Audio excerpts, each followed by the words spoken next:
Hello, everybody, and welcome back to Blue Jays Today. We're your boys. We always got something to say about the Toronto Blue Jays. I'm your host, Adam Peddle. And I'm your host, Nicholas Playlog, and we are recording this on the eve of opening day. It all starts tomorrow, everybody. Toronto Blue Jays up against the Baltimore Orioles. Is this team good enough to make a run this year? We're going to break down everything they did this offseason and talk about if they actually have what it takes to go back to the playoffs and maybe even win a playoff game. Before we get into it, please make sure to hit that like, smash the subscribe button, and let us know your thoughts about all this in the comments down below. Let's immediately flash right over there to the Fangraphs entire roster of the Toronto Blue Jays. Fangraphs, by the way, phenomenal site, everybody. They have the moves that they did. They have the team right now. Everything. It's great.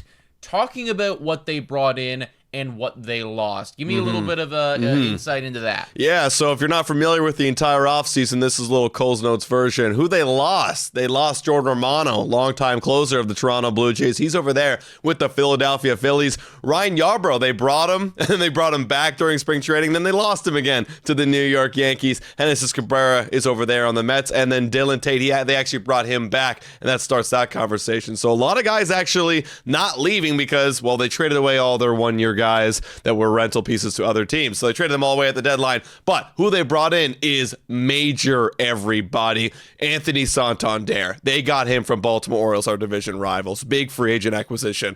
Jimenez in a surprising trade. Spencer Horwitz leaving. I guess that's one guy I didn't mention right there. He left for Andres Jimenez. Miles Straw, we traded him to try to get some more international bonus pool money. Max Scherzer, the future Hall of Famer. We get to watch him this year. That's a big signing right there. And the bullpen, my goodness, looks completely different. Jeff Hoffman, we basically swapped closers with the Philadelphia Phillies. He comes over. Jimmy Garcia is back after we traded him to Seattle. Nick Sandlin, we got him in the trade with Andres Jimenez. Lovelady, a free agent. Barnes, a free agent. A lot of guys coming in, not a lot of guys going out. Overall, I'd say the Blue Jays offseason, and we've talked about this all offseason, overall, I would say it's an A. Well, it's an A. We did a lot what we needed to do to address certain needs. And they needed to do it, right? Because last season was not good. And you know, I think you made a great point right there. Yeah, you didn't lose a whole lot, but that's because, you know, you traded everybody away, you know, at the end of July, right? And you weren't a very good baseball team.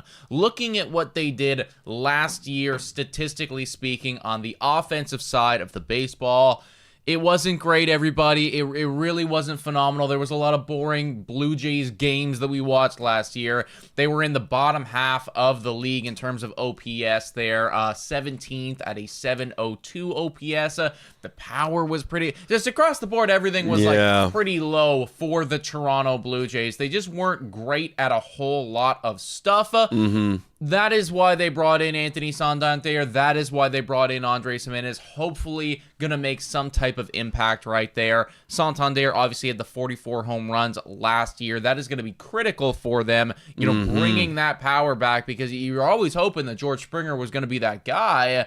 And then, you know, he's kind of falling off the table. You don't know what to expect from him. Anthony Santander, he needs to kind of pull the weight right now, you know, from, you know, declining George Springer. Absolutely. Toronto Blue Jays last year offensively, I mean, with the home run ball, is only ranked 26 in baseball. They only hit 156. It was sad going to Blue Jays games and have the home run counter out in left field, and it wasn't very high all season long. You know, we got away from the whole power. Bringing in Santander is huge. He had a recent interview where, hell, he was even talking about maybe he could get 50 this year. If wouldn't that be something special? Say that? Yeah, he's like, people were talking about like, well, you hit 44, maybe I could do 50. He's like, maybe, but it's hard to do. I got to make sure I'm in good condition. Maybe you could do 100. Maybe 100. Why not hit one every 3 games? That'd be amazing, right? But as Anthony Santander getting put in that lineup, as you can see, he's getting slotted right there in that 3 spot. That is most likely where he's going to play all season long, unless the Blue Jays somehow have a sudden breakout and need to throw someone up there at the top of the order. But he'll be batting third, supporting Vladimir Guerrero Jr. We know how good he's been. He's probably going to be the rock, the solid all season long. But then there's Bo Bichette at the top of the order. And if you're a fan that really hasn't been paying attention a lot this offseason, you might remember Bo Bichette being a very not so good player last year when he was on the field. He was very volatile. You had no idea what you're going to get from him. When he was on the field, he was chasing balls. He was swinging and missing. He had a very poor offensive stats last year. You know, he had an OPS of 598, below 600 OPS. That is not good baseball. And then when he was off the field, he was hurt and not healthy. So we're hoping that this year Bo Bichette can be healthy and a strong Bo Bichette and hit like he used to do in the past. Yeah, I mean, my kind of X factors right here for this offense, for this lineup, is one, Anthony Santander repeating what he did last year in Baltimore, because again, he's also had some down years too, right? There's been some years where Anthony Santander hasn't hit 44 home runs. That was obviously a big breakout season and a contract year for him. So doing that or something similar to that again, that's an X factor. Bo Bichette getting back to where he was in effectively every single year prior to last year, that is also an X factor. This is going to be our leadoff hitter, everybody. He's going to be setting the table. He is going to be getting, presumably, assuming he doesn't get injured, the most at-bats out of anybody on the Toronto Blue Jays all season long. This is the person that's going to get the most chances for us, so he needs to be good. And then that third X factor for me in the offense is, what are you going to get out of Andres Gimenez? Right now on Fangraphs, and honestly a lot of projections, they got Andres Gimenez batting fourth. Yeah. That's really high for a guy who had a 600 OPS last year. Like this is our cleanup hitter, right? Yeah. What are you gonna get out of your cleanup hitter? And look, I broke this down in a video specifically just talking about Andres Gimenez. I mean, I looked at the advanced metrics, and the last season, was not very good. And the year prior in 2023, all the advanced metrics said he is this kind of hitter, and that is, that's not a typical cleanup hitter that's going to drive in a lot of bombs. Now, I think the order is going to change all season long. Yeah. But what you're hoping for Andres Gimenez on the upswing, on the upside, is that high 200, maybe 300 batting average like he had in 2022 when the OPS was a little bit better. That all makes up for the lack of slug that he had in that season with only 17 home runs. Andres Gimenez, I feel like in an ideal world, would be batting lower in the lineup and then kind of getting and setting the table on base for the top order guys, because he's got great speed. That he's a viable player in that regards, where he's got great speed and, of course, the great defense. But just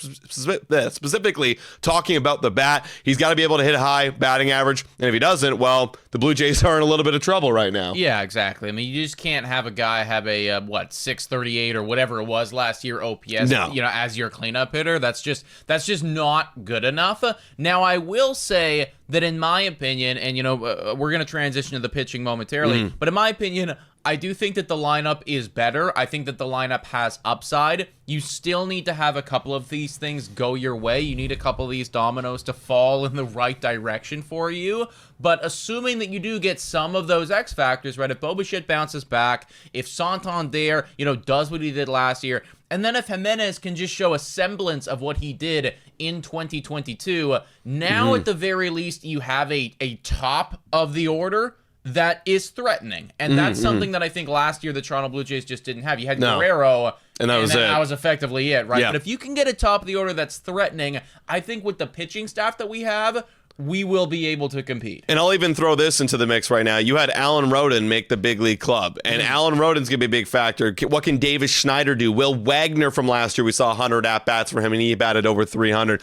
Honestly, one of those guys, maybe not so much Davis Schneider, maybe he does break out this year, who knows? One of those guys has got to prove that he can be a top 5 hitter in this lineup, because like we were just speaking about Andres Gimenez, I don't want to put a lot of pressure on a guy who, we need him to bat 300 to be an effective hitter, right? We got to have somebody go up there in that top lineup and join those boys to make this lineup even more threatening. Yeah, I do agree with you on that standpoint. We do know also as well, let's face it, offense isn't our strong suit. We need to have a average to slightly above average offense. And I think if the Toronto Blue Jays do get that, they will be okay, because when you look over at the starting pitching staff for the Toronto Blue Jays, I mean, you got some good names in there, everybody. You got Kevin Gausman, you got Jose Barrios, you got Chris Bassett, Bowden Francis coming off of a massive breakout, and then you got Max Scherzer. Now, as much as there is lots of upside there are question marks. Obviously, Max Scherzer's health, that's a big one. Can Bowden Francis repeat what he did in the second half of last year? That's a big one. Is Chris Bassett falling off?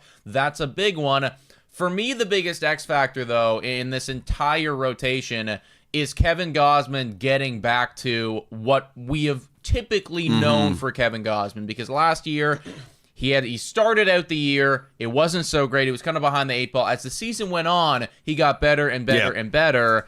we need him to be that guy, the second half, of last year, but to start the season. Yeah, and the good news is he's healthy, and he's spoken about at length at spring training. Is that he does feel really good, and he feels like night and day better than he did last year. So yeah, I with that being said, yeah, he's gonna be 34 this year. But I know Kevin Gausman. We know Kevin Gausman. I would expect him to be that guy because you're right. When you look at this rotation, I mean, where is that like rock solid anchor of an ace? There's a lot of staffs out there that have the Tariq Skubals, the Paul Skeens of the world, the Blake Snells or whatever. But the Blue Jays don't really have that. We have a lot of guys that are like good 2 and 3 pitchers, right? Even Max Scherzer too, at his age, a good 2 or 3 pitcher. So the Blue Jays need somebody to be a rock solid anchor. Kevin Gausman's the easiest one right there. Jose Barrios, you know what you're going to get from the guy every single year. He's always going to be that solid 2 or 3. But I'm also looking at Bowden Francis too. What can you do to build off of that year last year? He was phenomenal. I mean, man, the dude broke records in the second half of last year. Yeah. If he can be some sort of supporting 2 or maybe even a 1,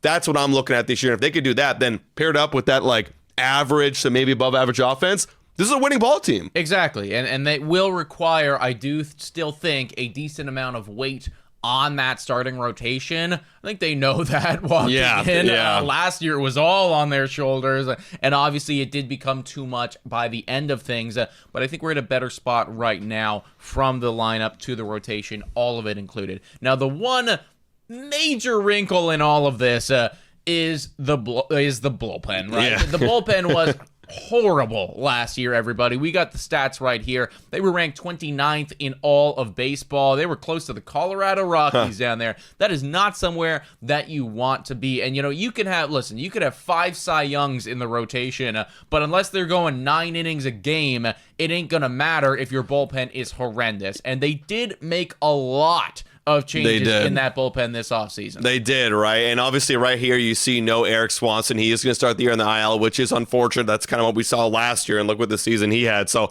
we're hoping that he doesn't repeat what he did last year. But just looking at the guys who were healthy to start off the season for the Toronto Blue Jays, Jeff Hoffman, man, we needed that. So going into this offseason, we needed to get a rock-solid closer, and we got it in Jeff Hoffman. He was incredible for those Philadelphia Phillies. Welcome back, Jeff. Then you got Chad Green. Full season of him, hoping to do very good stuff. Jimmy Garcia, he's a roll of a dice kind of guy. 1 year could be, very good, like we saw at the beginning of last year for the Toronto Blue Jays. And then the other seasons, not so good. What can we get? We kind of need him to be good. Then we get into a lot of question mark territories. Yeah. Nick Sandlin, we love him. He's different. He kind of reminds me a lot of Adam Simber with that low, not so low submarine arm angle, but a big sidearm kind of angle. Different look, low velocity. What can you get from him this season? And then Right here where you're looking at right now on the screen, Richard Lovelady, Jacob Barnes. This is going to be the rotational spot of, the taxi squad between AAA Buffalo and the MLB. I mean, these guys won't be here for too long. I mean, once Eric Swanson comes back,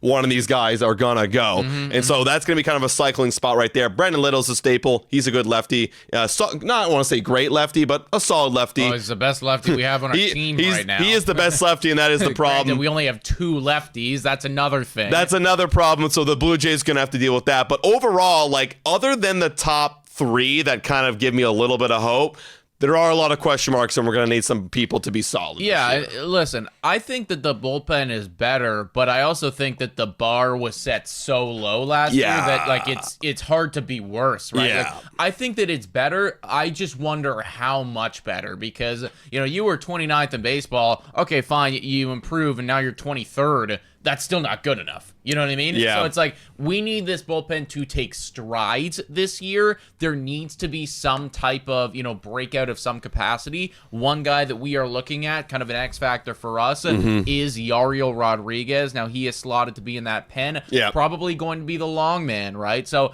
if somebody can only go 3 innings, maybe they do get blown up, but you need somebody to kind of keep the game tight for the remainder of it. Yariel Rodriguez is going to be that guy. There were ups, there were downs for him last year. This is his second season in MLB. We need to see the next step, right? We need to see that next step because there was some promising stuff for him, but a 4.47 ERA and a 1-8 win-loss record is not going to cut it. I guess to his credit, he couldn't even make it to the 5th inning to record a lot of wins. So, I mean, again, that's a problem.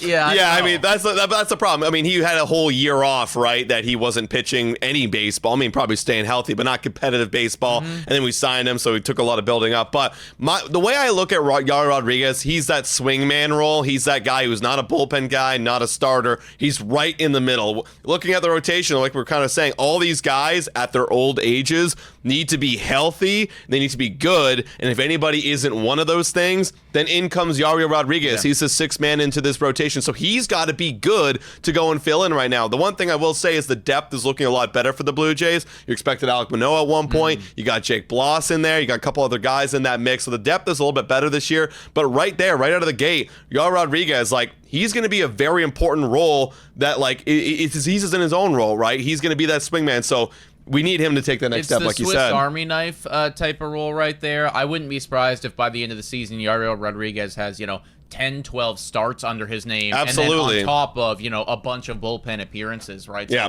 He's going to be doing all of that, and, getting quality innings out of him is going to be crucial.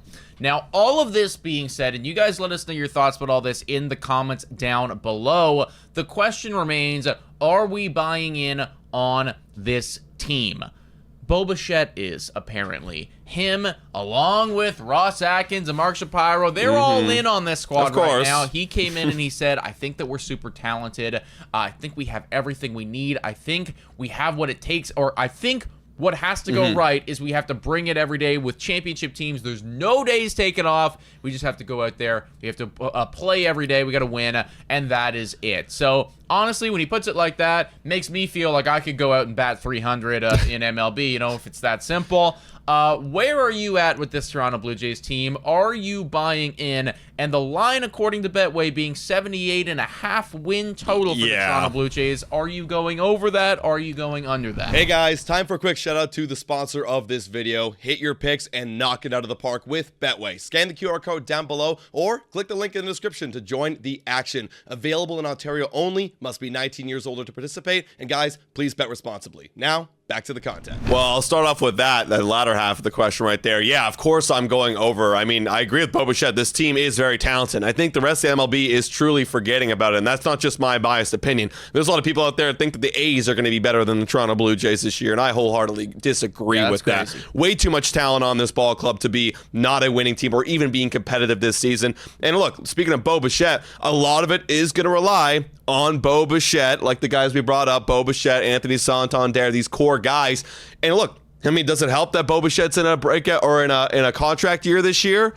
Maybe he goes and has to perform, but that's what we need. Like him and Vlad, both in contract years. Is that going to be the reason why they're going to go and put up big numbers? Possibly, but we need it. We need them both to do that, and if they can do that, then yeah, I think we got a great chance to be competitive this year. I'll tell you what, guys. The line of 78.5 wins for me, it is definitely an over. Getting these guys, like, look, if you're not going to extend them, then I need to see that type of, like, contract year, performance, second breakout, right, that you see with a lot of other guys, right? I want that, because, I mean, the worst case scenario is you don't extend them, and then they're just both mid, and it's like, all right, well, this sucks. I do like this team right now. I think that, I'm kind of in the, I don't know, fantasy land of the offseason where everything is, right and peachy and everything like that. And then the second that the season hits, you run into a wall and it's like, oh shit, stuff's hitting the fan right now, not going the way I expected. I know that's going to happen, but I do believe that last year was the floor of floors. And I think that right now you have a roster that, should a couple things go your way, and you do need a little bit of luck, you need a bit of luck. Everybody needs a bit of luck. But should a couple of things go your way, this is a squad that at the very least can be competitive for a wild card. I'm not going to go so crazy to say that we're going to win the division or anything like that, but I think that there is, a decent amount of outcomes where they make the wild card. And honestly, to Fangraph's credit, they have us at, I believe, about 44% chance, I think it is, 43.9, something like that, 43.6% chance to make the playoffs,